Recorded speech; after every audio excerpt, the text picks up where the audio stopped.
right, good morning, everybody, and welcome to Empower You 2024. I'm Dawn. I'll be the moderator here. I'm the RN working in neurological restoration in the Medina office. We have a lot of excellent speakers here today to give some information. Our first speaker is going to be Stephanie Whitling, physician assistant, and she'll be talking about integrative medicine for health and wellness.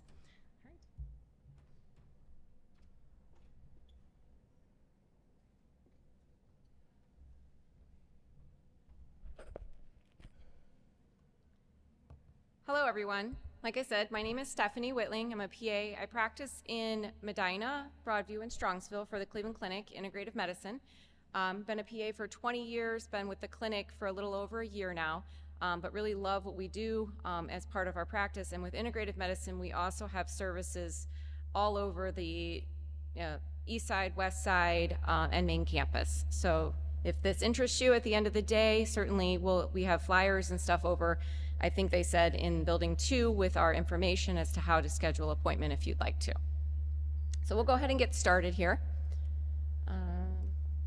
So Parkinson's disease, since this is the first talk of the day, I thought I'd do a little brief introduction. Obviously, I heard the audience is many patients and caregivers with Parkinson's disease, so you guys probably know about this a lot better than I do. But it is the most common neurodegenerative movement disorder, one of the most common, affecting millions worldwide. There's no cure, but there are therapies, certainly medications, and what I'm here to talk to you about is what other things that can we do beyond just the medications that you can do on your own at home or with the help of practitioners.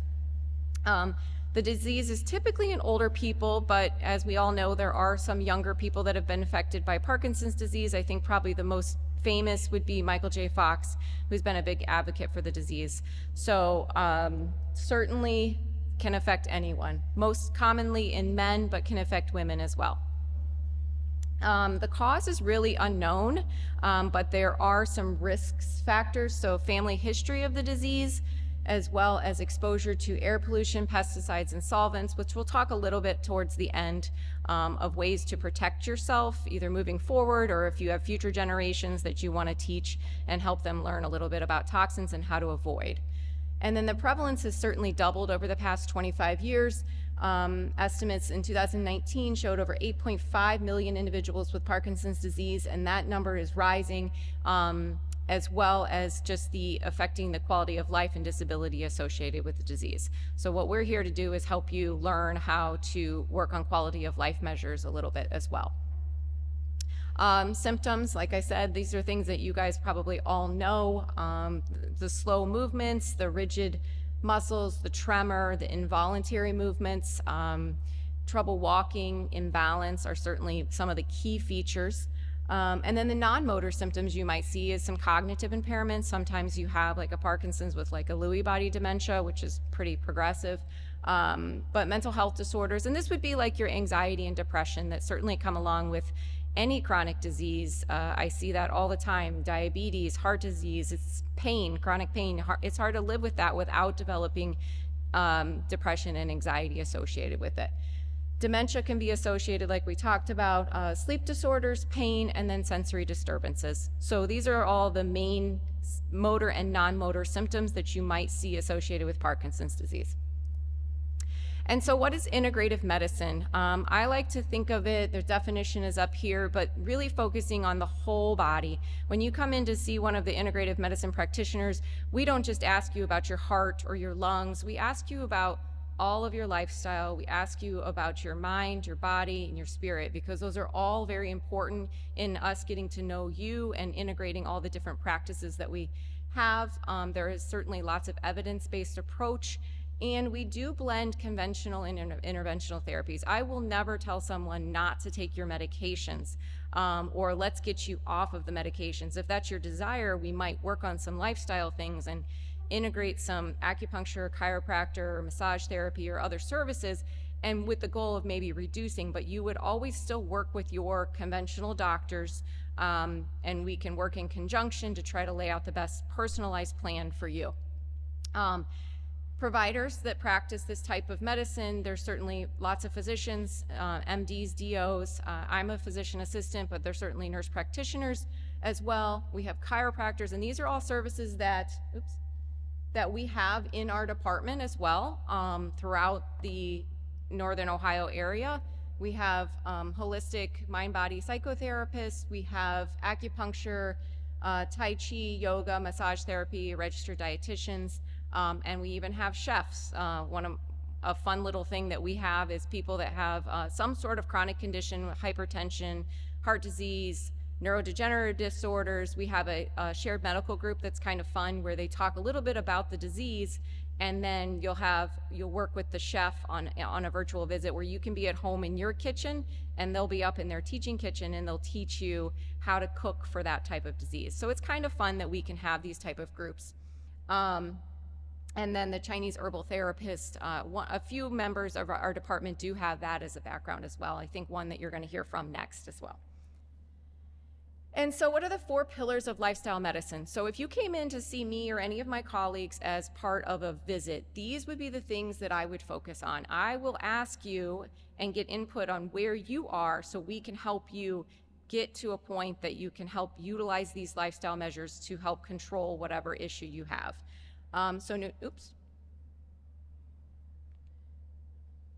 Well, I can't go back. So it's nutrition, sleep, stress, and movement. So nutrition, I am going to kind of brief on. You're going to get a lot more information from my colleague, Dr. Lynn, who is following me. She is really going to talk about how nutrition can target nutrition to help with neurodegenerative disorders. But I like to focus on whole food.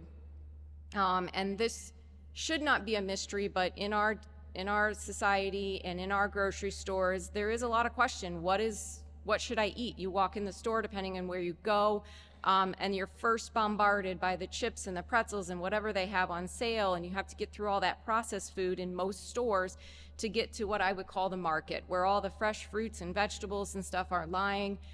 So you want to try to get away from the ultra-processed food. So I like to use, we teach in one of our groups that anything with more than 5 ingredients. So if you pick up a box and it has more than 5 ingredients, or certainly words that you can't even read or pronounce, probably shouldn't be going in your body. Now, that doesn't mean you can't ever have those things, but they really shouldn't be part of your daily lifestyle. So 90-10, 80-20, something like that is a ratio. So really focusing on whole foods, but if you have a birthday party or something, it's gonna be okay. Organic as much as possible. There's certainly some foods, like for me, I always buy organic strawberries, I always buy organic spinach. There's some fruits and vegetables that are heavily sprayed with pesticides that you want to try to avoid. And something like a banana, I don't buy organic because it has the peel on it, so that's more of a protective measure for that. Healthy fats are great for the brain.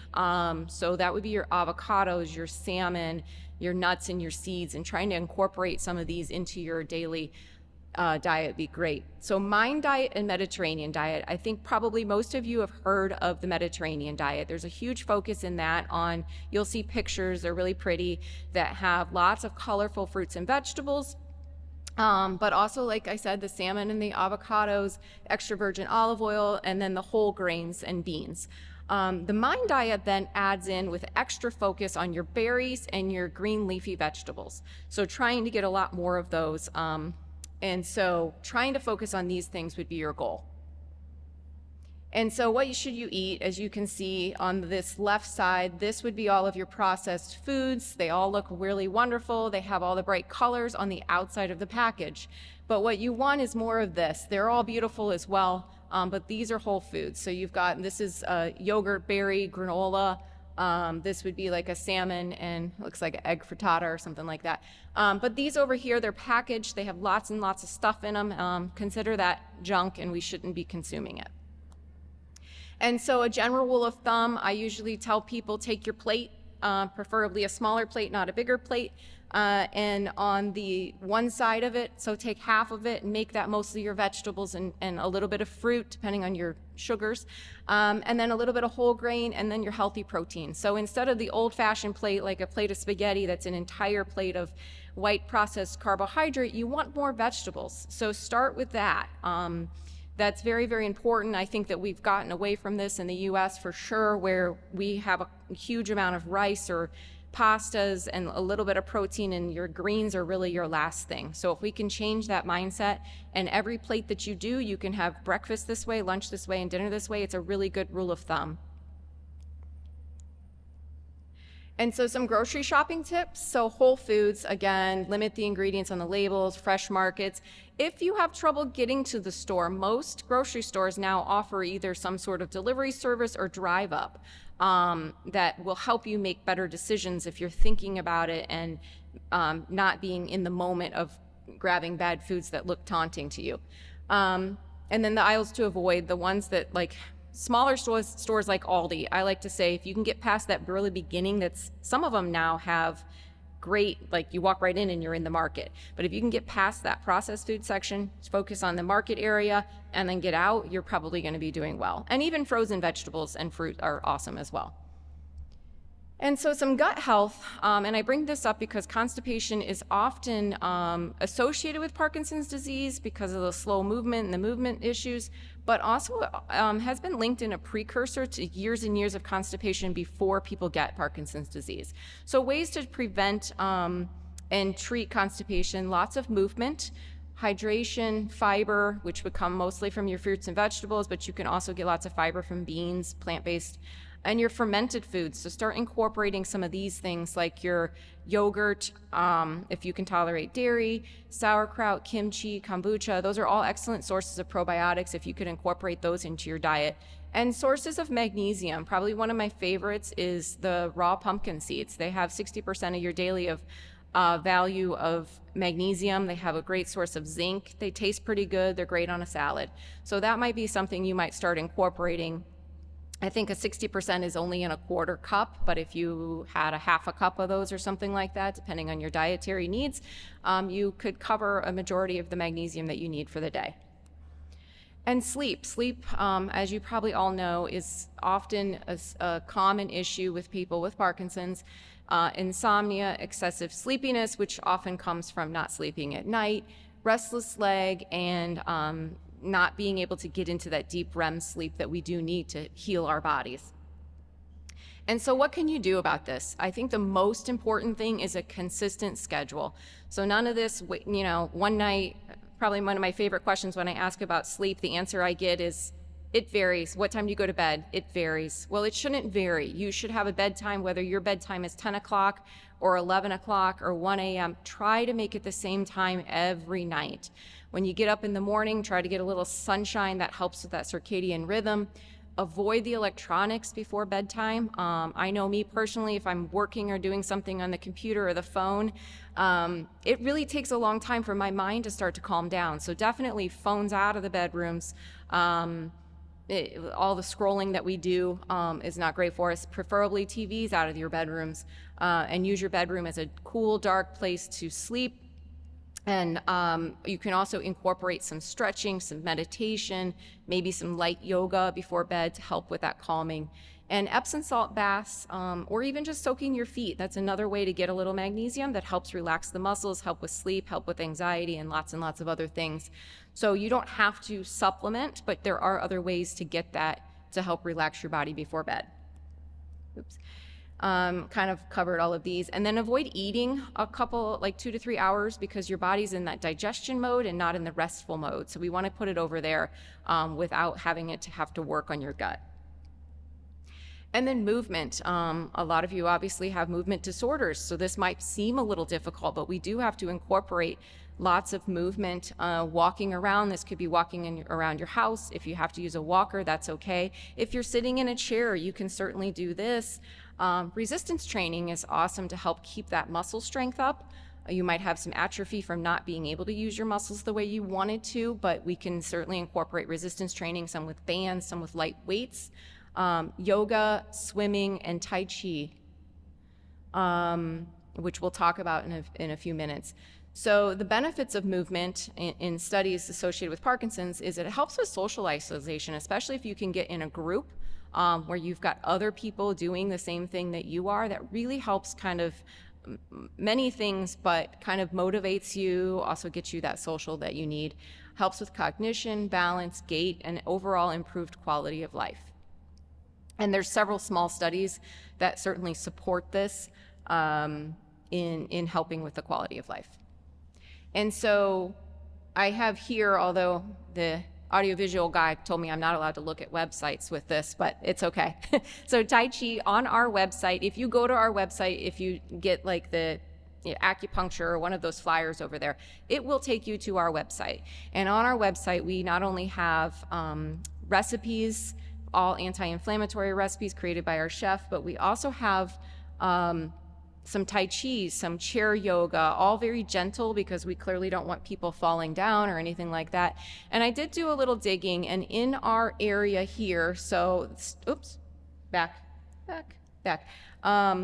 In this area, I called the Area Agency on Aging, and if anybody wants to write this down, I can say the number loud, 330-899-5255, or if you can take a picture, that'd be great.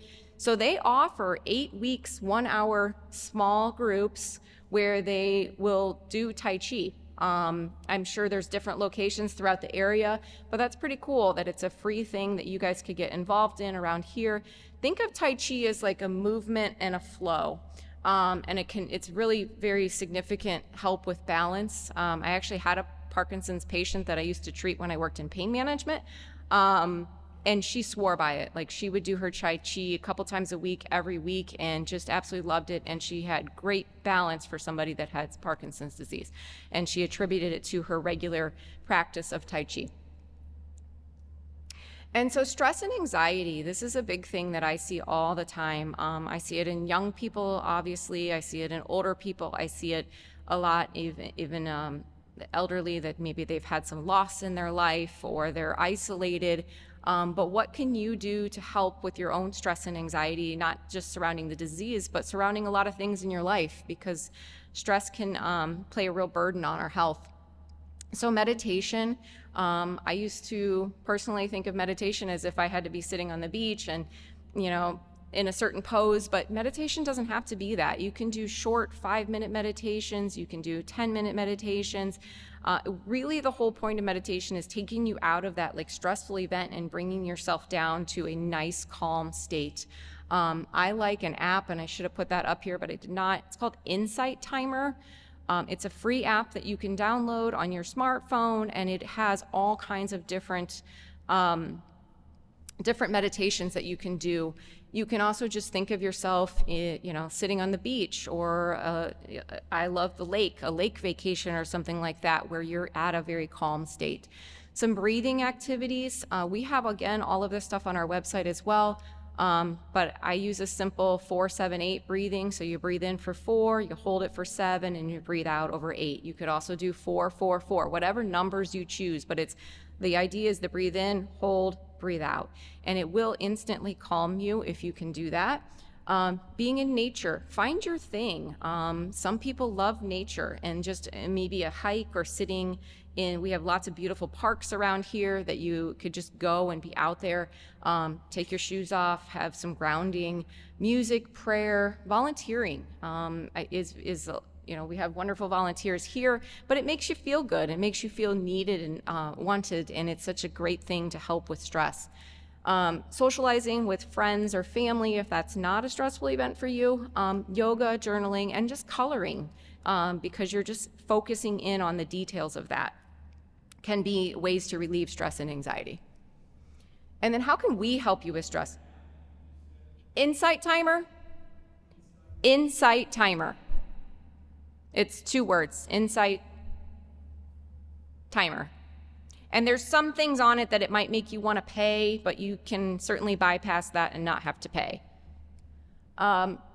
So let's say you're practicing all of those things that we just talked about, but you're really struggling. So I often will use acupuncture to help people if you can get the insurance to cover it for another purpose, but it's very calming.